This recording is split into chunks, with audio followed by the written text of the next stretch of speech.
Olá pessoal, graça e paz. Deus te abençoe sua casa, sua vida, sua família e tudo que te pertence. 2024 é o ano Eliakim, o que você abrir ninguém vai fechar, o que você fechar ninguém vai abrir. Você termina esse mês de setembro muito bem sucedido. Em 1 Samuel 16, 21, Davi foi apresentar-se a Saul e passou a trabalhar para ele. Saul gostou muito dele e Davi tornou-se o seu escudeiro. Então Saul enviou a seguinte mensagem a Jessé, pai de Davi: Deixe que Davi continue trabalhando para mim, pois eu estou muito satisfeito com ele. Então veja que Saul gostou muito de Davi e pediu para Jessé deixar Davi morando e trabalhando no palácio, diretamente com Saul, porque estava muito satisfeito com Davi. 18:5. Tudo o que Saul lhe ordenava fazer, Davi fazia com tanta habilidade que Saul lhe deu um posto elevado no exército. Isso agradou a todo o povo e também aos conselheiros de Saul. Então eu estou vendo aqui um homem muito satisfeito com o seu servo, seus conselheiros muito satisfeitos com esse rapaz, o povo. Parece que Davi, assim, ele era tipo uma unanimidade. Todo mundo gostava do rapaz. Saul gostava muito dele. Muito bacana. Graças a Deus. Só que isso vai mudar. Isso vai mudar. 6. Quando os soldados voltaram para casa, depois de Davi ter matado o filisteu, as mulheres saíram de todas as cidades de Israel ao encontro do rei Saul com cânticos e danças, com tamborins e com músicas alegres. Momento de alegria, de celebração por causa da vitória. Enquanto dançavam, elas cantavam: Saul matou milhares e Davi dezenas de milhares. Saul ficou irritado com esse refrão. Aborrecido, disse: atribuíram a Davi dezenas de milhares e a mim apenas milhares? O que mais lhe falta senão um reino? Daí em diante, Saul olhava com inveja para Davi. O que mudou a cabeça, a visão do Saul? A inveja. O que Davi fez de errado? Nada. O que as mulheres fizeram? Nada. O que fizeram? Nada. Mas a inveja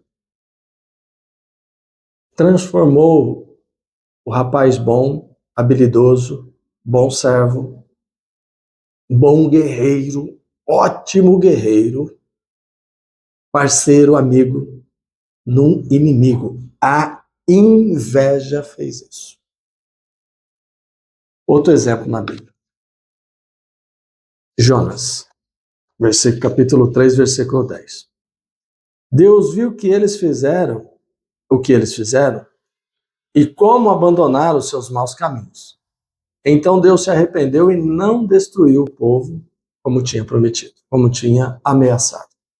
Mas Jonas ficou profundamente descontente com isso e enfureceu-se. Ele orou, fez uma oração. Senhor, não foi isso que eu disse quando ainda estava em casa?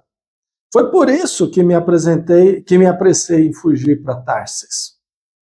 Eu sabia que tu és um Deus misericordioso e compassivo, muito paciente, cheio de amor e que promete castigar, mas depois se arrepende.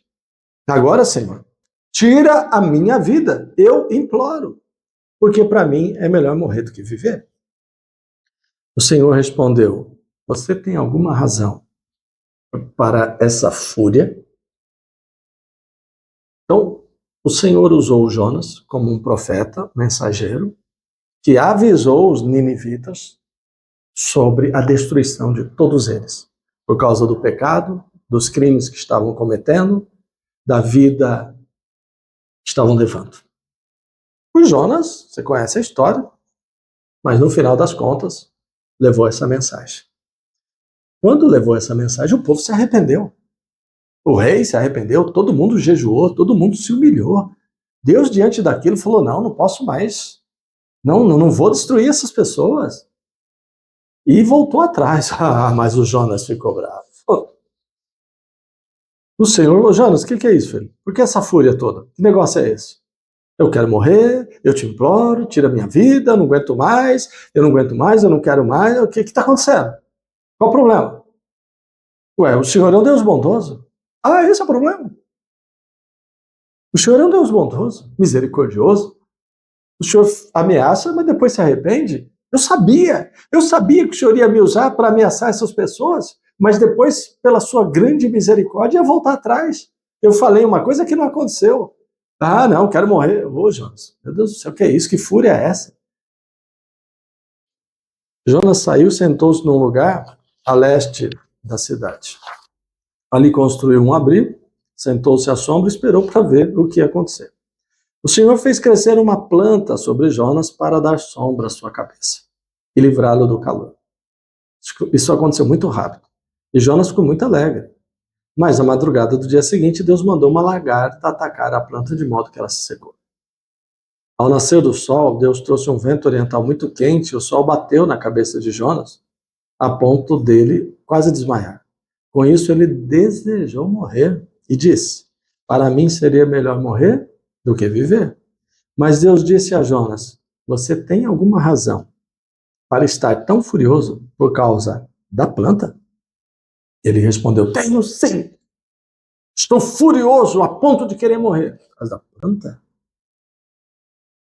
Ele ficou indignado, furioso com Deus, pedindo a morte, porque aquela planta que o cobriu, protegendo do sol e trazendo aquele momento de frescor, morreu.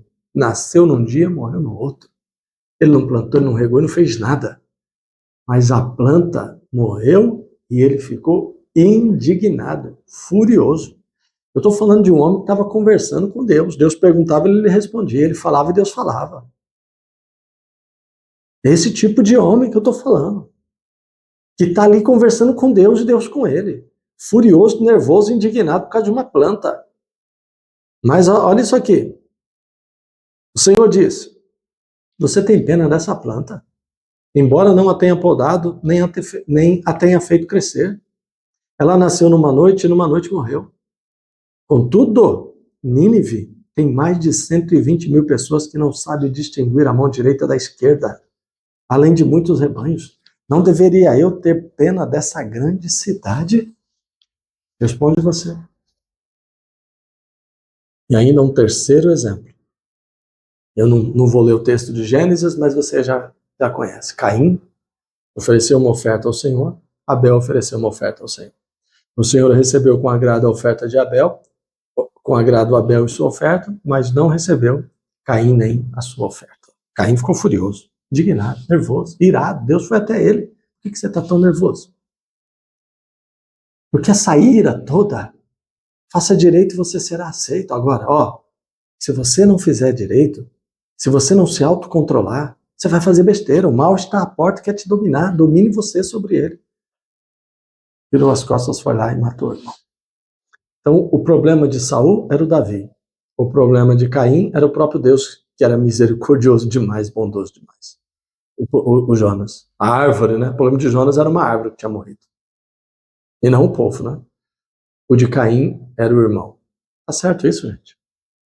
Tá, qual é o seu problema? Quem é o seu problema? Quem é o seu problema? O seu? Qual é o seu? Eu estou para dizer a você que não é o Abel, não é o Davi e não são os ninivitas. Vamos lá? Tiago 4, versículo 1. De onde vêm as guerras e contendas que há entre vocês? Hein, Saul? Fala, Jonas. E você, Caim?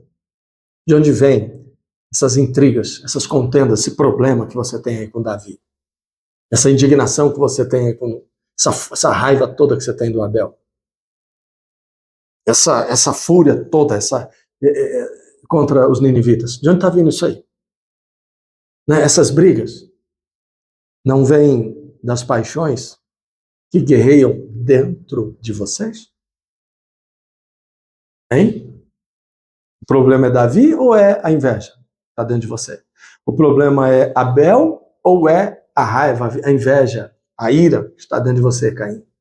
O problema são os ninivitas? Deus que é misericordioso? Os ninivitas que se arrependeram e Deus poupou? Ah, não, é a árvore? Ou o problema é essa raiva, essa indignação que está dentro de você? Qual é o problema, filho? Vamos lutar contra o inimigo certo. Vamos lidar com o problema, com a raiz do problema. Parar de tampar o sol com a peneira. O problema não tem nada a ver com Davi, é o próprio Saul. Não tem nada a ver com os ninivitas, ou com Deus, ou com a lagarta, ou com a árvore, é o próprio Jonas. Não tem nada a ver com Abel, é o próprio Caim. E você, meu filho? Essa indignação, essa falta de paz de espírito, essa raiva, hein? O problema é a esposa ou é o marido? Qual é o problema, o filho ou o pai? Não, é o irmão, é a irmã.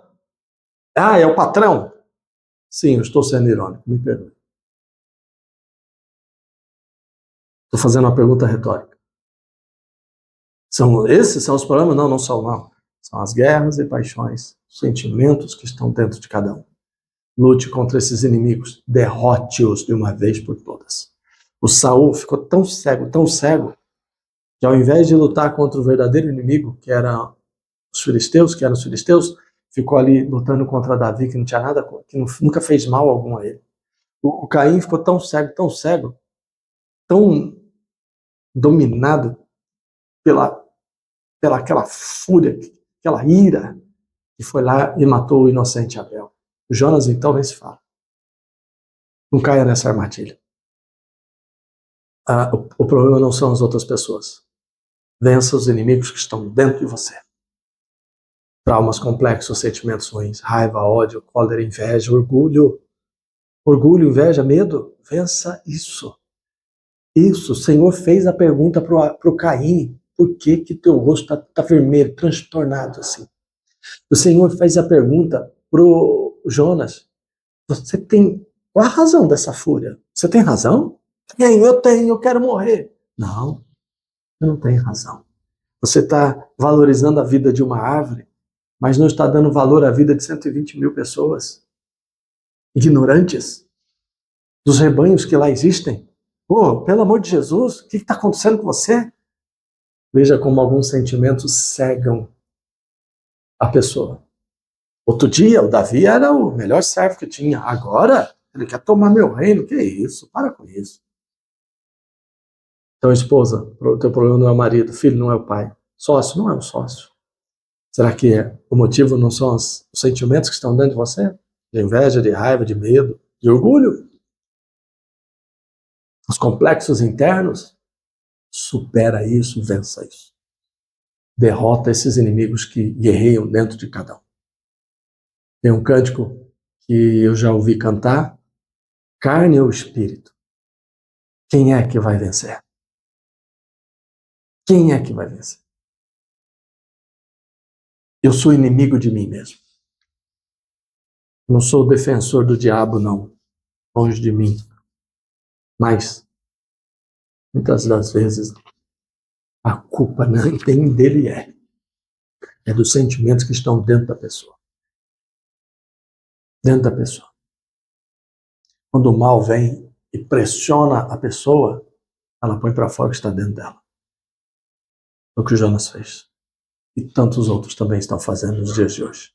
Põe tua cabeça no lugar e lute as batalhas que você tem que lutar. Eu passei por uma experiência uma vez muito desagradável de uma pessoa que quase me agrediu, com palavras agrediu, me ofendeu, me senti humilhado, mas na hora eu não quis reagir.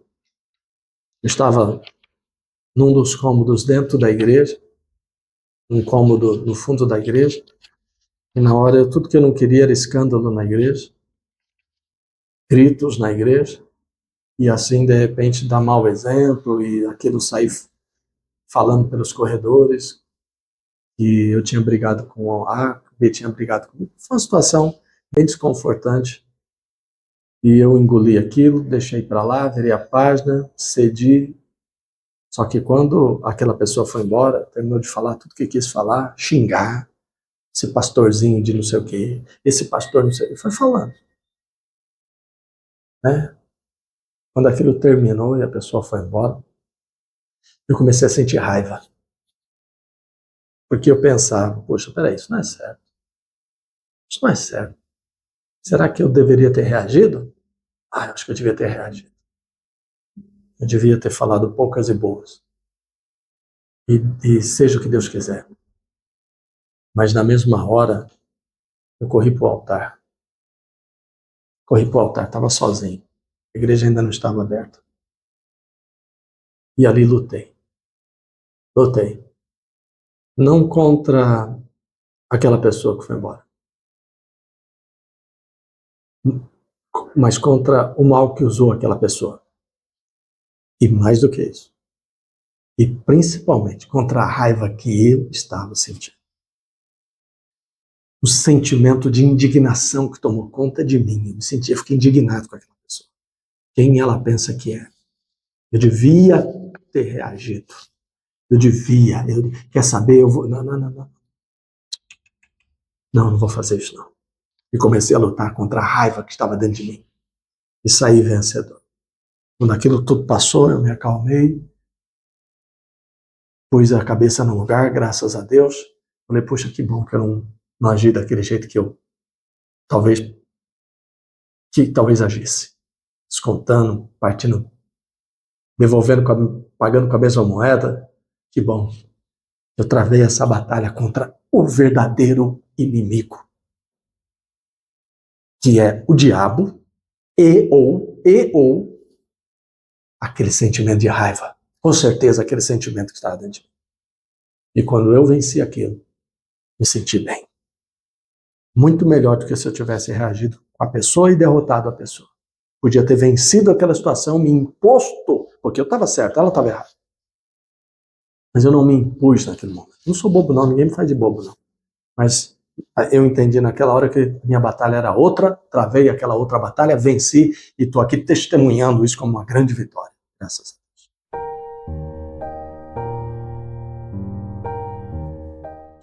Senhor, abençoe essa pessoa, continue falando. Essa palavra transforma os corações e cada um vença o seu próprio eu doente. O seu próprio, essas paixões que guerreiam dentro de cada um. E assim, vençam os verdadeiros inimigos e reajam da forma certa. Lutem contra quem é inimigo e não contra quem não é. Obrigado, Jesus. Amém. Amém? Amém. Hoje é dia 22, sábado que vem eu te encontro às 19 horas na Antônio de Siqueira, 619, para o terceiro Unidos em Cristo. Faça a sua inscrição, reserve a sua vaga, vai ser um prazer estar com você. Um forte abraço, graça e paz.